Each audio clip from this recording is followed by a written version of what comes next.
यह वीडियो प्राचीन भारत का क्लास 3 है और आप इसमें जानेंगे प्राग ऐतिहासिक काल। ये लुसेंट बुक पे आधारित है, यानी आप कह सकते हैं यह लुसेंट बुक का क्लास 3 है। इनसे पहले 2 वीडियो अपलोड हो चुकी है, प्लेलिस्ट में जाके चेक कर लेना, आपको वहाँ पे वीडियो मिल जाएगी। चलिए आज की वीडियो में जान लेते हैं प्राग ऐतिहासिक काल क्या होता है।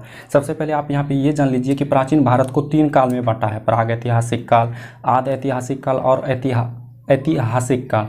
तो बारीकी से सबको जान लेते हैं। पहला है प्राग ऐतिहासिक काल। इतिहास का वह काल जिसका केवल पुरातात्विक स्रोत मिला है लेकिन लिखित स्रोत नहीं मिला है। एग्जाम्पल पाषाण काल।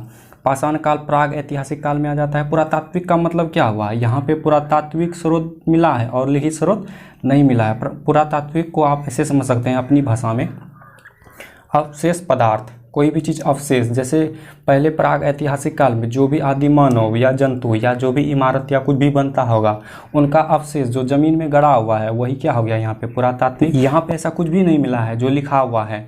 दूसरा देख लीजिए, आदि ऐतिहासिक काल में पुरातात्विक स्रोत मिला है, लिखित स्रोत भी मिला है, लेकिन लिखित स्रोत को अब तक नहीं पढ़ा जा सका है। आदि ऐतिहासिक काल में क्या हुआ है कि पुरातात्विक स्रोत मिला है और लिखित स्रोत भी मिला है, लेकिन लिखित स्रोत कुछ ऐसा है जिन्हें पढ़ा हुआ नहीं जा सका। लेकिन यहाँ पे आप ऐसे समझ लीजिए, एग्जाम्पल में ये मैंने यहाँ पे कुछ लिख दिया तो आप इसको समझ पा रहे हैं नहीं ना, तो यही हो गया, लिखित स्रोत मिला है लेकिन उसको कोई भी समझ नहीं पा रहा है, तो यही हो गया यहाँ पे इसका ऐतिहासिक काल। इस काल में पुरातात्विक स्रोत भी है और लिखित साक्ष्य भी है, स्रोत को पढ़ा भी जा सका है। उदाहरण के लिए वेदों के माध्यम से इस काल की जानकारी मिलती है। यहाँ पे देखिए, यहाँ पे पुरातात्विक स्रोत भी है और लिखित साक्ष्य भी क्या हुआ है यहाँ पे मिला है और पढ़ा भी जा सका है। ये यहाँ पे ध्यान रखने वाली बात है। और इनके माध्यम से, वेदों के माध्यम से हम ऐतिहासिक काल के बारे में जानते हैं। जैसे यहाँ पे वेद एक लिखित साक्ष्य है और बौद्ध काल एक लिखित साक्ष्य है, जैन काल एक लिखित साक्ष्य है, मौर्य काल यहाँ पे लिखित साक्ष्य है, जिनके माध्यम से हम इनके बारे में जानकारी लेते हैं। यहाँ पे हमने प्राग ऐतिहासिक काल में कुछ टेबल के रूप में बनाया है, टेबल के रूप में सजाया है ताकि आपको कोई भी कन्फ्यूजन ना हो, इसलिए यहाँ पे मैंने कुछ इस तरह का यहाँ पे सजाया है। सबसे पहले आप यहाँ पे ये जान लीजिए कि प्राग ऐतिहासिक काल 3 काल में बटा हुआ है। पुरापाषाण काल, मध्य पाषाण काल, नवपाषाण काल। ये जो काल बटा हुआ है विकास के अकॉर्डिंग बटा है, जैसे जैसे डेवलप होते गया उसके अकॉर्डिंग यहाँ पे बांटा गया है। टाइम आप जान लीजिए, पुरापाषाण काल का टाइम 25 लाख BC से 10 लाख BC और मध्य पाषाण काल का 10,000 BC से 4,000 BC और नवपाषाण काल का 10,000 BC से 1,000 BC। लेकिन यहाँ पे आपको थोड़ा सा कन्फ्यूजन होगा।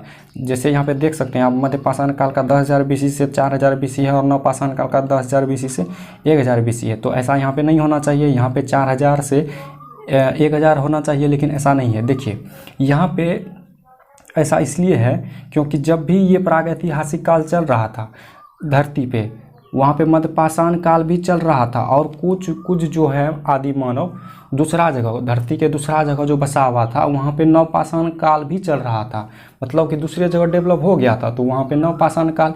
इसलिए हमने आपको सबसे पहले बता दिया कि डेवलप के आधार पे यहाँ पे इसको विभाजित किया गया है, तो इसको ध्यान में रखना है। अगला क्या है, लक्षण। देखिए पुरापाषाण काल के जो लोग थे कैसा थे, आखेटक थे। आखेटक का मतलब क्या हुआ, शिकारी करना, खाद्य संग्राहक थे और कृषि का यहाँ पे कोई भी ज्ञान नहीं था। फिर और भी विकास किया तो आखेटक तो थे, खाद्य संग्राहक भी थे, लेकिन एक चीज़ यहाँ पे इंक्लूड हो गया कि पशुपालन की शुरुआत इन्होंने कर दी। मध्य पाषाण काल के लोग पशुपालन की क्या कर दी, शुरुआत कर दी। और भी आगे डेवलप हुआ, नवपाषाण काल आया। नवपाषाण काल में कृषि तो था ही, कृषि का यहाँ पे क्या हुआ, आविष्कार हो गया। यहाँ के लोग कृषि करने लगे। पशुपालन की शुरुआत तो पहले से ही हो गई थी, ये वाला मध्य पाषाण काल में ही हो गया था। और यहाँ पे समाज अस्थायी हो गया, नगर निवास ये सब बसने लगा यहाँ पे, किसमें, नवपाषाण काल में। और सबसे पहला पालतू जानवर जो बनाया नवपाषाण काल में तो कुत्ता को बनाया। हालांकि जानवर का जो है, जानवर पहले से ही, पशुपालन की शुरुआत पहले से ही हो गया था मध्य पाषाण काल में। ये चीज़ आपको यहाँ पे ध्यान में रखना है। और औजार देखिए, औजार इन लोग स्फटिक पत्थर का यूज करते थे, सूक्ष्म पत्थर, और नवपाषाण के लोग स्लेट के बने पत्थर के यूज करते थे। आप इनके बारे में गूगल में जानकारी ले सकते हैं या इनका फ़ोटो आप देख सकते हैं। चलिए इनसे कुछ महत्वपूर्ण फैक्ट भी आप जान लीजिए जो एग्जाम के लिए काफ़ी ज़्यादा इंपॉर्टेंट है। ये जो है लुसेंट बुक पे ही आधारित है, ये ध्यान में रखना है आपको। देखिए ज्ञानी मानव जिसको होमो सैपियंस कहते हैं, इनका जन्म धरती पर जो है आज से लगभग 30,000 या 40,000 पूर्व हुआ, यानी 10,000 BC BC का मतलब यहाँ पे क्या हुआ, ईसा पूर्व 10,000 ईसा पूर्व के आसपास हुआ, ये याद रखना है। पूर्व पाषाण युग के मानव की जीविका क्या था, मुख्य आधार शिकार करना था। पूर्व पाषाण है जो पहले का जो पाषाण काल चल रहा था, तभी जो है मानव का जीविका क्या था, मुख्य आधार शिकार था। आग का आविष्कार पूरा पाषाण काल में ही हो गया और पहिए का नव पाषाण काल में, और कृषि का भी नव पाषाण काल में हो गया था।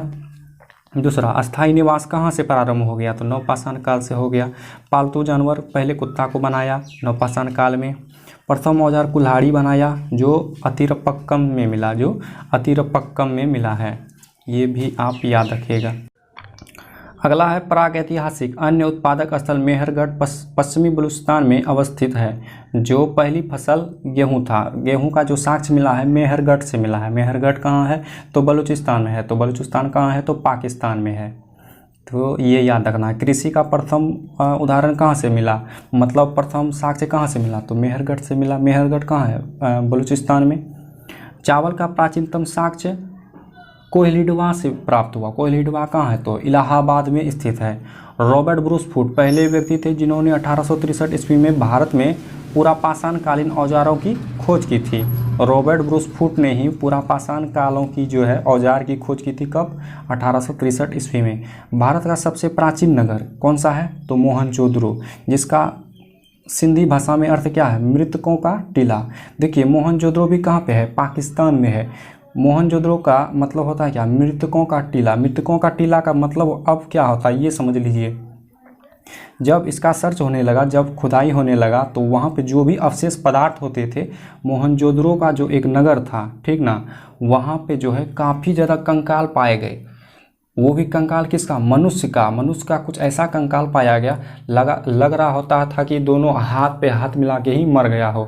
तो इस तरह का कंकाल वहाँ पे ढेर सारी संख्या में पाया गया, इसलिए यहाँ पे मृतकों का टीला कहा जाता है। मृतकों का टीला का मतलब और भी एक चीज़ हो सकता है, कब्र का स्थान। इनाम गाँव ताम्रपाषाण युग की एक बड़ी बस्ती थी। देखिए ताम्रपाषाण युग कब प्रारंभ हो गया, जब मध्य पाषाण काल अंत होने ही वाला था, तब जो है फिर तांबा धातु का जो है खोज हो गई, इसीलिए इनाम गांव को ताम्रपाषाण युग की एक बड़ी बस्ती कही जाती है। इनके अलावा ढेर सारी बस्तियां थी, इनाम गांव था, सोन गांव था, और भी बस्तियां थी, और इनाम गांव जो है ताम्रपाषाण युग में सबसे बड़ी बस्ती थी। ये एग्जाम के लिए काफ़ी ज़्यादा इंपॉर्टेंट है और ये एग्जाम में पूछा भी जाता है। भारत में शिवालक की पहाड़ियों से जीवाश्म का प्रमाण मिला है। जीवाश्म का मतलब है मनुष्य की अवशेष। ये कहाँ पे मिला है, किन पहाड़ियों में मिला है, तो शिवालक की पहाड़ियों में मिला है जीवाश्म। तो आपको ये भी ध्यान में रखना है। अगला है भारत में मनुष्य संबंधी सबसे पहला प्रमाण नर्मदा घाटी में मिला है। मनुष्य संबंधी सबसे पहला प्रमाण कहाँ मिला है, नर्मदा घाटी में। यहीं पे मानव की खोपड़ियाँ मिली है और इन्हीं से पता चला, नर्मदा घाटी से ही पता चला मनुष्य का संबंधी साक्ष्य। तो बस इस वीडियो में आपको इतना ही, मिलते हैं अब अगले वीडियो में। जय हिंद जय भारत।